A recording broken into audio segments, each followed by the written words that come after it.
nasyon, purihin ang Panginoon. Panginoon Jesus Nazareno, awit at papuri alay namin sa iyo. Hingin ang dalangin at pagsamo na bayan mo. Panginoon Jesus Nazareno.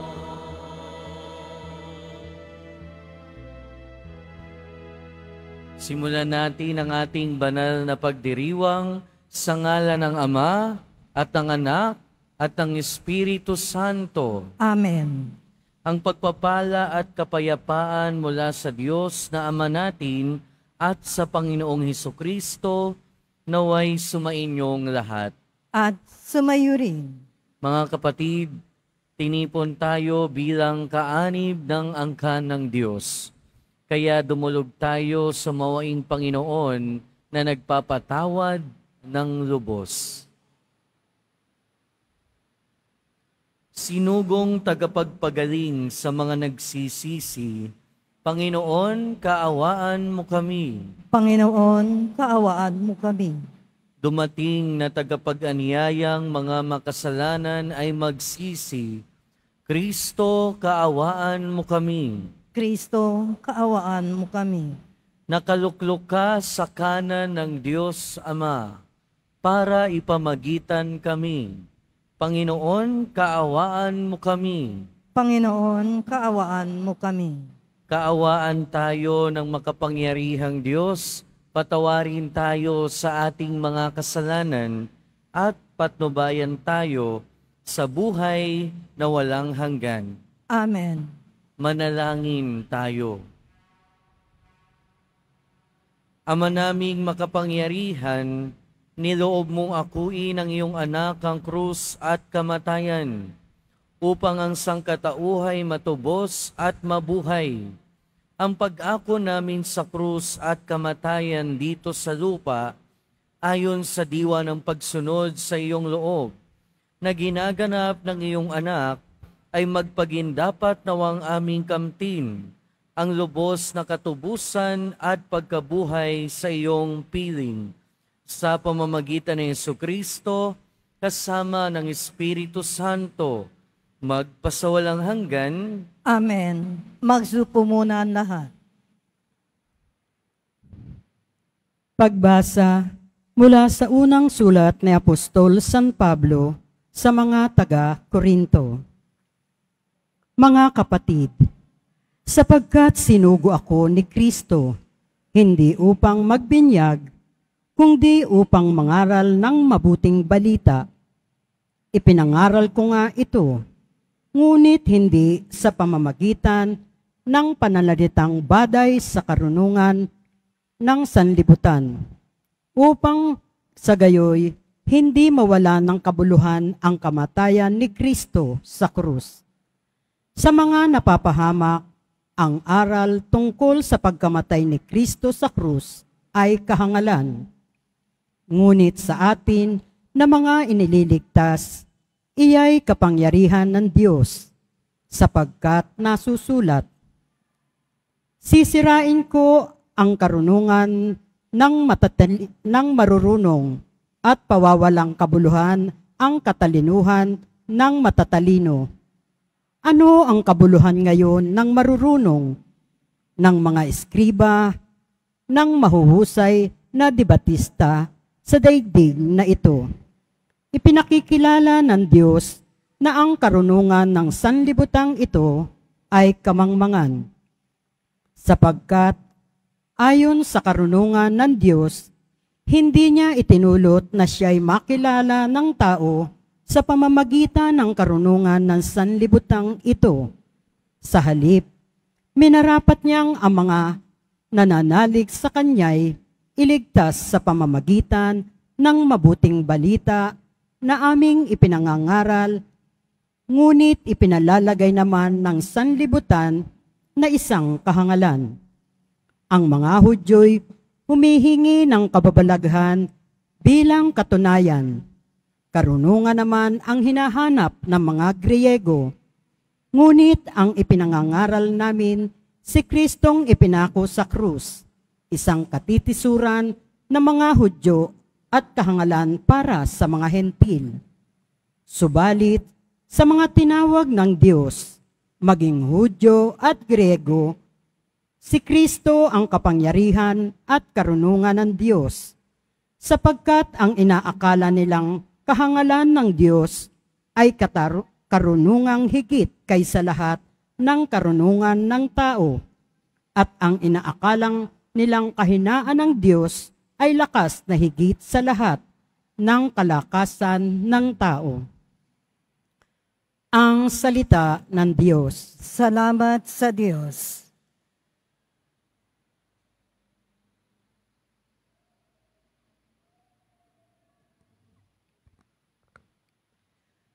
Awat pag-ibig ng Diyos sa sangkalupaay lubos. Awat pag-ibig ng Diyos sa sangkalupaay lubos. Lahat ng matuwid dapat magsaya dahil sa ginawa ng Diyos sa kanila. Kayong masunuri, magpuri sa Kanya. Ang Diyos na Panginoon ay pasalamatan. Tugtugin ng alpat, awit ay saliwan. Awat pag-ibig ng Diyos sa sangkalupaay lubos. Panginooy tapat sa Kanyang salita at maaasahan ang Kanyang ginawa. Minamahal niya ang gawang matapat. Ang pag-ibig niya sa mundo'y laganap. Awat pag-ibig ng Diyos sa sangkalupaay lubos. Ang binabalangkas ninyong mga bansa, Kanyang nababagot, winawalang bisa. Ngunit ang mga panukala ng Diyos ay mamamalagit, walang pagkatapos. Awat pag-ibig ng Diyos sa sangkalupaay lubos. Magsitayo po ang lahat.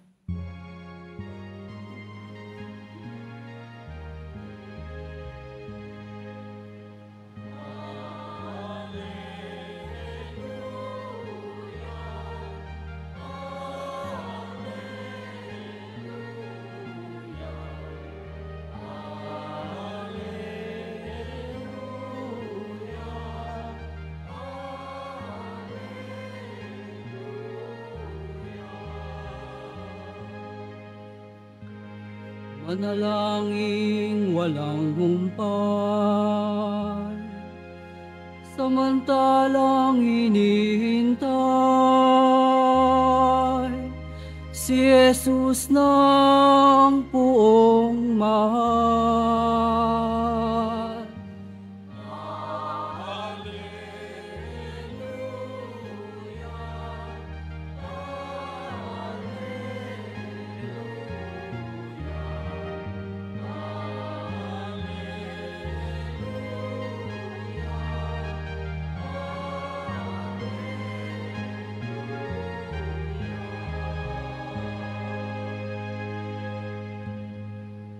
Sumainyo ang Panginoon. At sumayo rin.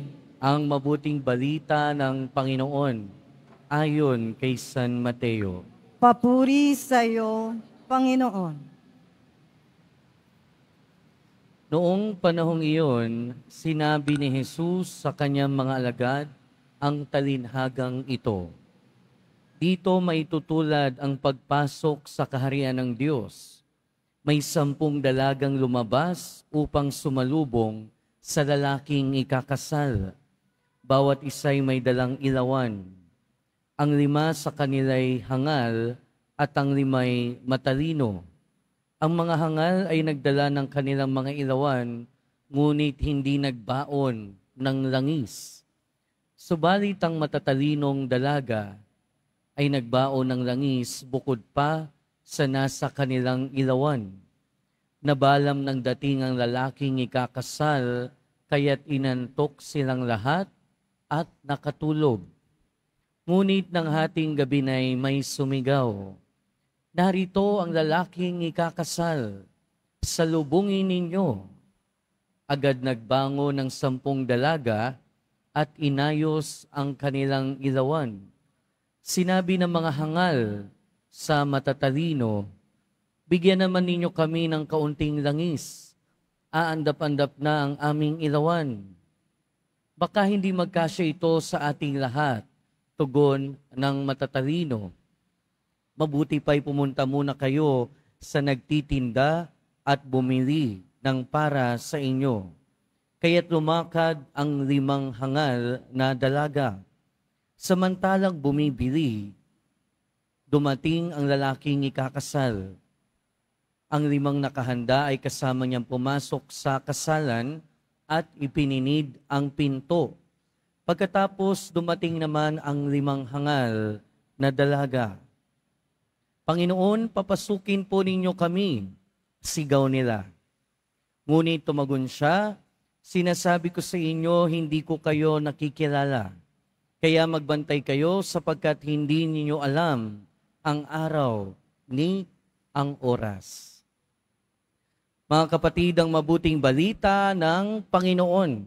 Pinupuri ka namin, Panginoong Hesus Kristo. Magsiupo muna tayong lahat. Magandang tanghali po sa inyong lahat. At welcome po sa Minor Basilica and National Shrine of Jesus Nazareno. Ngayon ay Biyernes, araw ng ating pagdedebosyon sa Nuestro Padre Jesus Nazareno. Kaya siya'y bigyan natin ng papuri.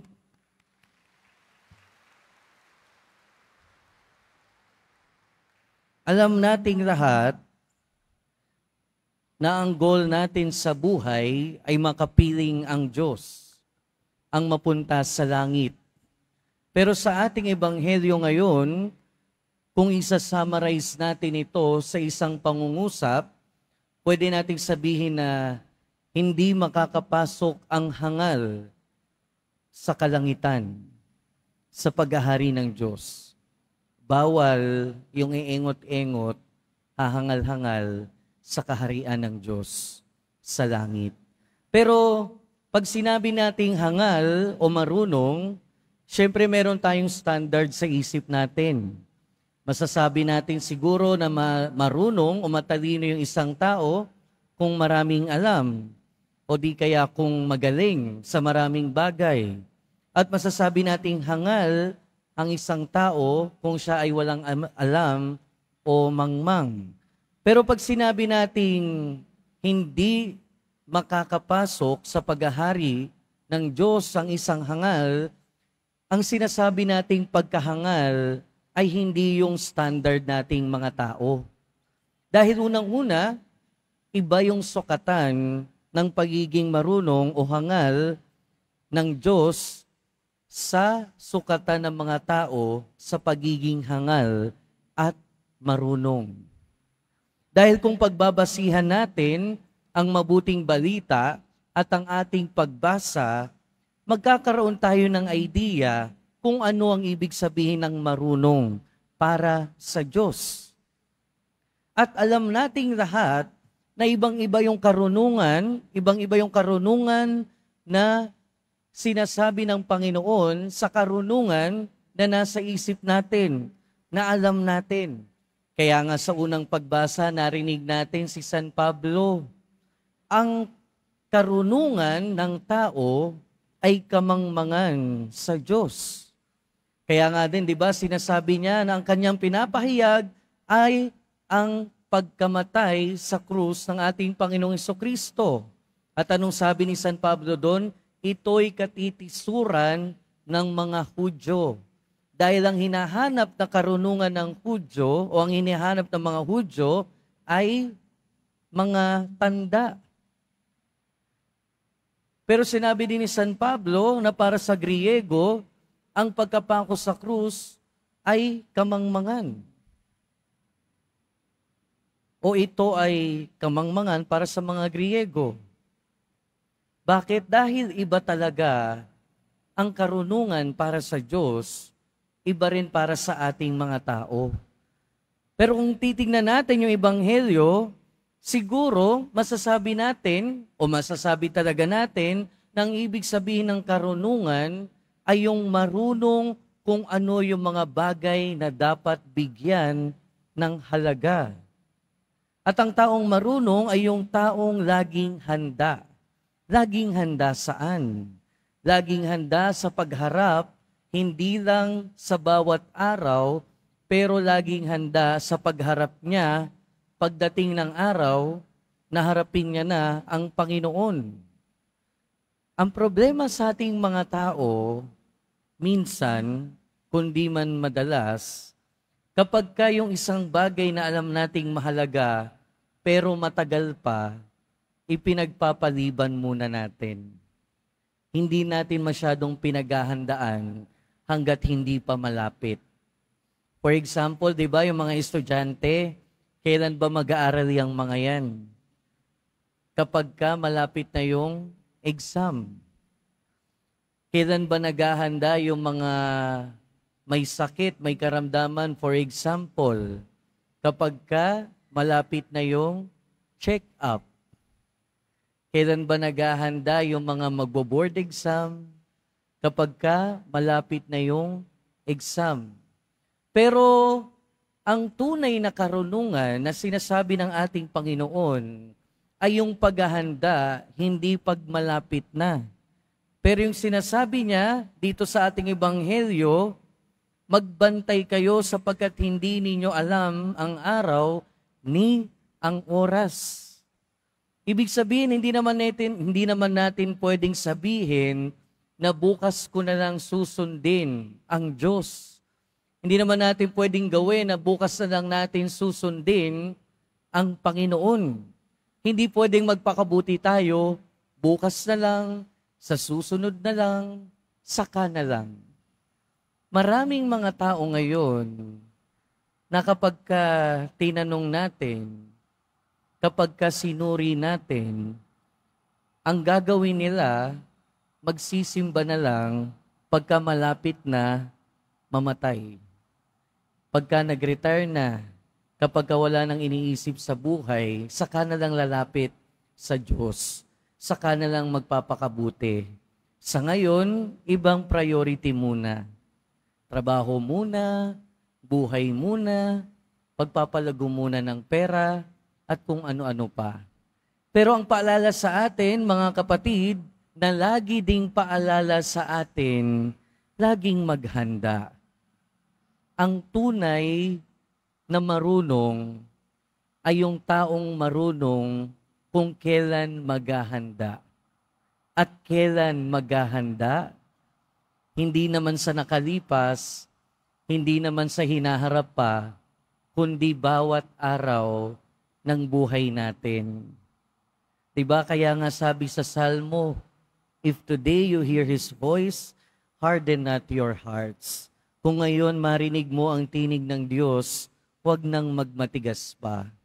Kailan tayo dapat magpakabuti? Kailan tayo dapat lalong sumunod sa Diyos? Kailan natin palalalimin palalo ang ating ugnayan sa Panginoon? Bukas ba? Sa isang araw ba? Sa susunod pa ba? Hindi. Ngayon na. Ngayon na yung tamang panahon. Dahil kung hindi naman natin sigurado kung kailan talaga, di ba? Anytime, any moment, pwede tayong kunin ni Lord. At pag dumating yung sandaling iyon, isa lang yung hiling natin, na sana handa tayo. Dahil kung hindi tayo handa, malamang hindi rin natin alam kung saan tayo pupulutin. Dahil ang taong marunong sa buhay ay hindi lang marunong kung papaano harapin ang hamon ng bawat araw sa totoong buhay. Ang taong totoong marunong ay marunong ding maghanda bawat araw na harapin ang Panginoon. Kaya sa pagpapatuloy ng ating buhay, mga kapatid, nawa biyayaan tayo ng grasya ng Diyos na lagyan o ma-identify, malaman natin kung ano-ano talaga ang dapat paghandaan. At pag malaman natin sa tulong ng Diyos kung ano yung mga bagay na dapat laging pinaghahandaan, nawa maging tama yung paghahanda natin. Katulad ng mga matatalinong dalaga sa ating ebanghelyo. At kung alam natin kung kailan maghahanda, alam natin kung papaano maghanda, nawa bigyan din tayo ng grasya ng Diyos na hindi bukas, hindi sa susunod, kundi ngayon na. Ngayon na tayo maghanda. Maghanda sa pagharap sa Diyos, maghanda na lagi siyang mapalapit sa atin. Maghanda na laging palalimin ang ating pananampalataya at pag-ibig sa ating Panginoon. Amen. Magsitayo na po ang lahat.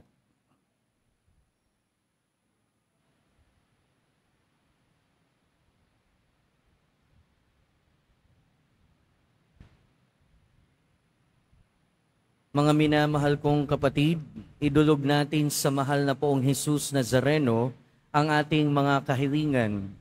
Taglay ang matibay na pananampalataya sa kanyang pagkadiyos, ang tapat na pag-asa sa kanyang kapangyarihan at ang maningas na pag-ibig sa kanyang puso. Sa bawat panalangin ang ating itutugon, mahal na poong Jesus Nazareno, kaawaan mo kami. Mahal na poong Jesus Nazareno, kaawaan mo kami. Upang ang Eucharistia na ating tinatanggap sa komunyon at inihahandog sa misa bilang alaala ng mga hirap ng mananakop ay magdulot sa atin ng wagas na pagmamahal sa Diyos at sa kapwa. Manalangin tayo. Mahal na poong Jesus Nazareno, kaawaan mo kami. Upang ang panalangin ni Jesus Nazareno sa halamanan ng Getsemani, na dito'y pinawisan siya ng dugo, ay maghasik sa atin ng pagkahilig sa panalangin na siyang mabisang lunas sa lahat ng karamdaman ng tao. Manalangin tayo. Mahal na poong Jesus Nazareno, kaawaan mo kami. Upang ang kanyang koronang tinik, damit na purpura, at krus ay magpaalaala sa atin ng kanyang mga aral at simulain bilang hari ng sanlibutan ay dapat maghari sa ating isipan, angkan at lipunan. Manalangin tayo. Mahal na poong Jesus Nazareno, kaawaan mo kami. Upang sa bisa ng kanyang pagpapasa ng krus sa mga lansangan sa Jerusalem, ay matuto tayong makiramay at makihati sa mga kahirapan at tiisin ng kapwa. Manalangin tayo. Mahal na poong Jesus Nazareno, kaawaan mo kami. Upang tulungan tayo ng mahal na Birhen, ina ng hapis na maging tunay na larawan ng kanyang anak sa isip, wika at gawa, nang sa gayon ay makamit ang ating kahilingan sa poong Jesus Nazareno. Mahal na Manalangin tayo. Mahal na poong Jesus Nazareno, kaawaan mo kami. Ama naming mapagmahal, nahayag sa salita, gawa, buhay at kamatayan ng iyong anak, na ang Diyos ay pag-ibig. Maipahayag dinawa namin ang katotohanan ito sa pamamagitan ni Jesus Nazareno, Panginoon namin, magpasawalang hanggan. Amen. Magsupo muna ang lahat.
Magsitayo na po ang lahat. Manalangin kayo mga kapatid upang ang paghahain natin ay kalugdan ng Diyos amang makapangyarihan. Tanggapin nawa ng Panginoon itong paghahain sa iyong mga kamay, sa kapurihan niya at karangalan, sa ating kapakinabangan, at sa buong sambayanan niyang banal. Ama naming lumikha, sa ikapagpapatawad ng mga kasalanan, maganap nawa ang paghahaing ito na sa dambana ng krus ay siyang pumawi sa kasalanan ng buong mundo.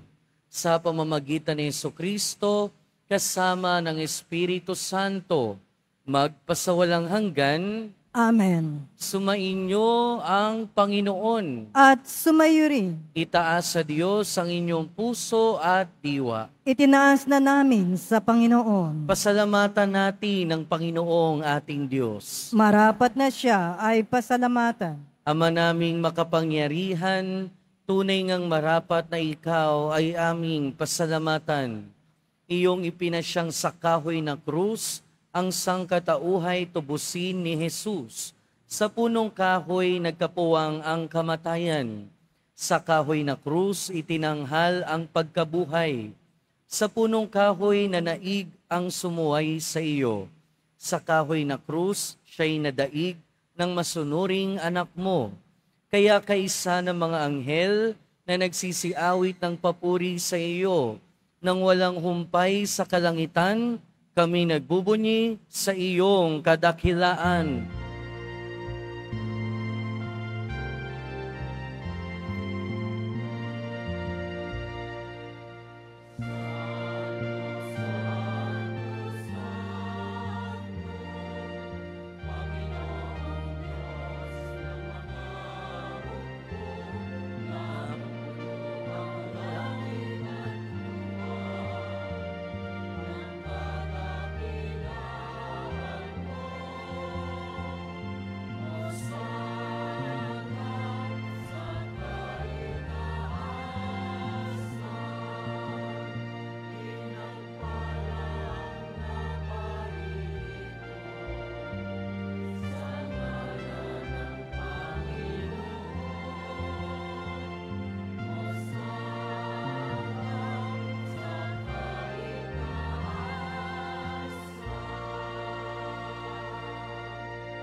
Magsilod po ang lahat. Ama naming banal, ikaw ang bukal ng tanang kabanalan. Kaya't sa pamamagitan ng iyong Espiritu, gawin mong banal ang kaloob na ito, upang para sa aming maging katawan at dugo ng aming Panginoong Hesukristo. Bago niya pinagtiis ang kusang loob na maging handog, hinawakan niya ang tinapay, pinasalamatan kaniya, pinaghati-hati niya iyon, iniabot sa kanyang mga alagad at sinabi, "Tanggapin ninyong lahat ito at kanin. Ito ang aking katawan na ihahandog para sa inyo."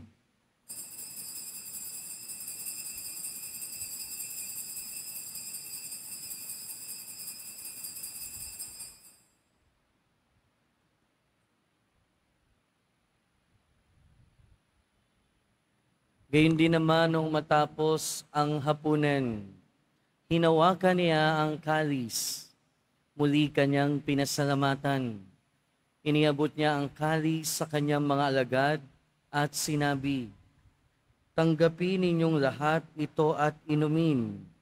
Ito ang kalis ng aking dugo, ng bago at walang hanggang tipan. Ang aking dugo na ibubuhos para sa inyo at para sa lahat, sa ikapagpapatawad ng mga kasalanan. Gawin ninyo ito sa pag-alala sa akin."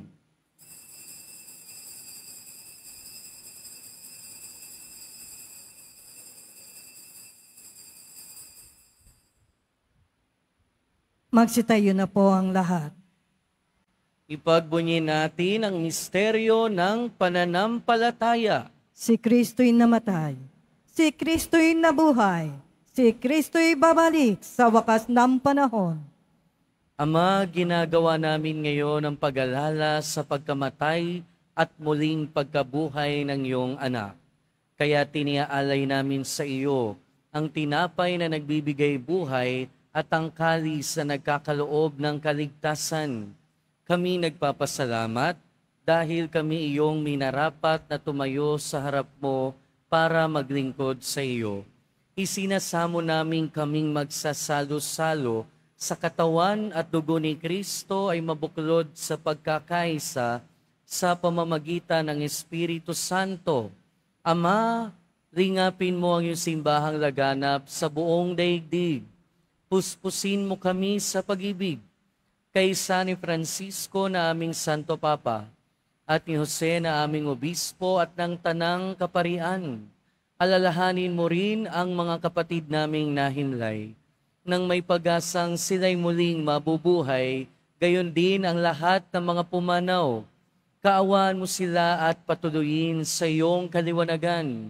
Kaawaan mo at pagindapating kaming lahat na makasalo sa iyong buhay na walang wakas, kaysa ng mahal na Birheng Maria na Ina ng Diyos, ng kabiyak ng puso niya si San Jose, kaysa ng mga apostol ni San Juan Bautista, at ng lahat ng mga banal na namuhay dito sa daigdig ng kalugod-lugod sa iyo.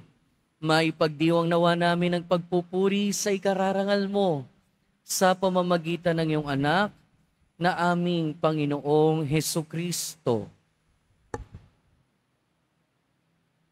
Sa pamamagitan ni Kristo, kasama niya at sa Kanya, ang lahat ng parangal at papuri ay sa iyo, Diyos amang makapangyarihan, kasama ng Espiritu Santo, magpasawalang hanggan.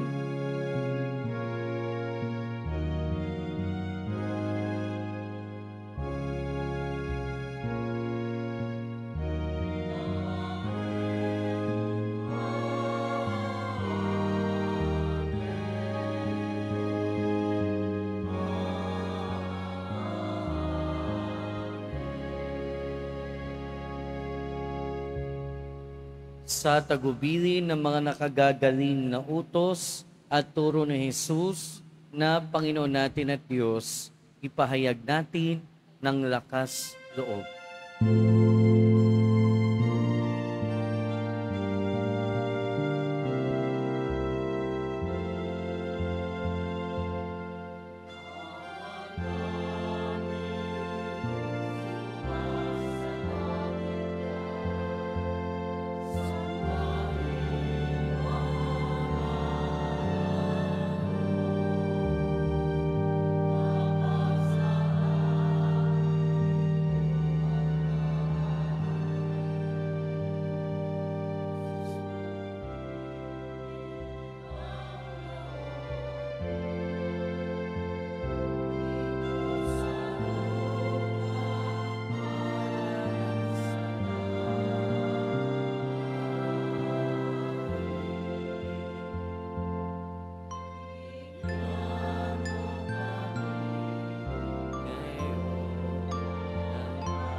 Hinihiling namin kami adya sa lahat ng masama, pagkalooban ng kapayapaan araw-araw, iligtas sa kasalanan at ilayo sa lahat ng kapahamakan.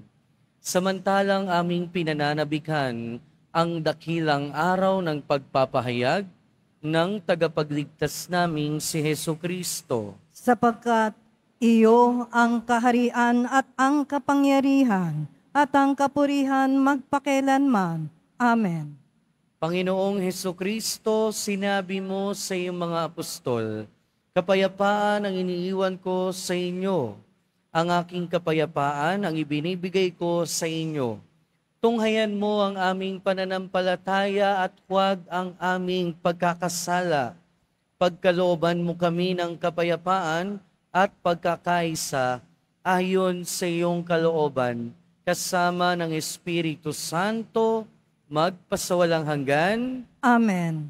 Ang kapayapaan ng Panginoon ay laging sumainyo. At sumayo rin. Magbigayan tayo ng kapayapaan sa isa't isa. Peace be with you po. Peace be with you.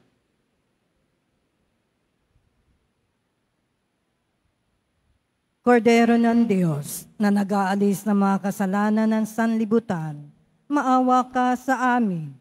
Kordero ng Diyos na nag-aalis ng mga kasalanan ng sanlibutan, maawa ka sa amin. Kordero ng Diyos na nag-aalis ng mga kasalanan ng sanlibutan, ipagkaloob mo sa amin ang kapayapaan.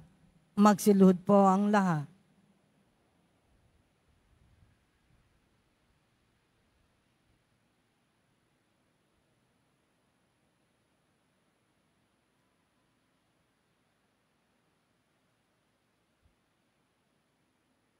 Ito ang kordero ng Diyos.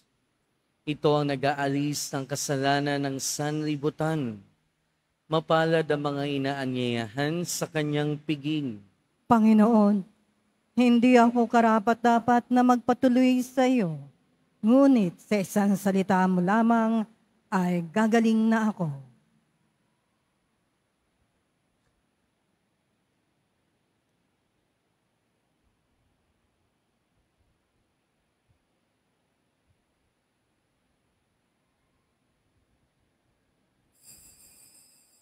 Para sa lahat ng tatanggap na banal na komunyon, sasagot po tayo ng Amen. Pagkasabi ng pari o ng lay minister ng katawan ni Kristo at isubo agad sa bibig bago malis sa harapan ng pari o lay minister. Sumunod po tayo.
Patalastas. Ang Ministry of Altar Servers ng Basilica Minor at Pambansang Dambana ni Jesus Nazareno ay muling naghahanap at tumatanggap ng mga nagnanais na maging lingkod sa dambana ng Poong Jesus Nazareno bilang sakristan. Inaanyayahan namin ang mga kalalakihan na may edad na 10 hanggang 21 taong gulang na lumahok sa aming training program. Para sa mga nagnanais na lumahok, maaaring bisitahin at i-message ang Facebook page ng Ministry of Altar Servers, Quiapo Church. Mga paalala sa mga nagsisimba. Pagkatapos ng misa, bibisikan po ang lahat na banal na tubig. Pinakikiusapan ang lahat na manatili lang mamuna sa inyong mga lugar. Tanging sa Quezon Boulevard at Plaza San Juan lamang ang labasan ng lahat. Sumunod po tayo. Maraming salamat po sa inyong pagdalaw at pagsisimba sa Basilica Minor at Pambansang Dambana ni Jesus Nazareno. Magsitayo na po ang lahat. Manalangin tayo. Panginoong Hesukristo, kaming nagsalo-salo sa banal na pakikinabang ay nakikiusap sa iyo ng mga nasagip ng kahoy na krus na nagbibigay buhay ay iyong ihatid sa pagkabuhay sa kaluwalhatian, sapagkat ikaw ang Panginoon, magpasawalang hanggan. Amen. Sumainyo ang Panginoon. At sumayo rin. Mahal na Poong Jesus Nazareno, inihayag mo sa pamamagitan ng krus ang walang maliw na pag-ibig ng Diyos sa sangkatauhan. Pakinggan mo ang kahilingan ng iyong angka na nagsusumamo sa iyo. Makamtanawa nila ang iyong katugunan at tanggapin ang kasagutan na may utang na loob na tinatanaw. Basbasan din po ninyo ang mga daladala nilang imahin at dasalan. Sa pamamagitan ng bendisyon na ito, naway maalala nila ang mga pangako nila noon sa binyag, na ikaw ang kanilang iibigin at paglilingkuran bilang Panginoon, magpasawalang hanggan. Amen. At pagpalain kayo ng makapangyarihan at mapagmahal na Diyos, Ama, Anak, at Espiritu Santo. Amen. Pumayo kayong taglayang kapayapaan ng Poong Jesus Nazareno. Salamat sa Diyos.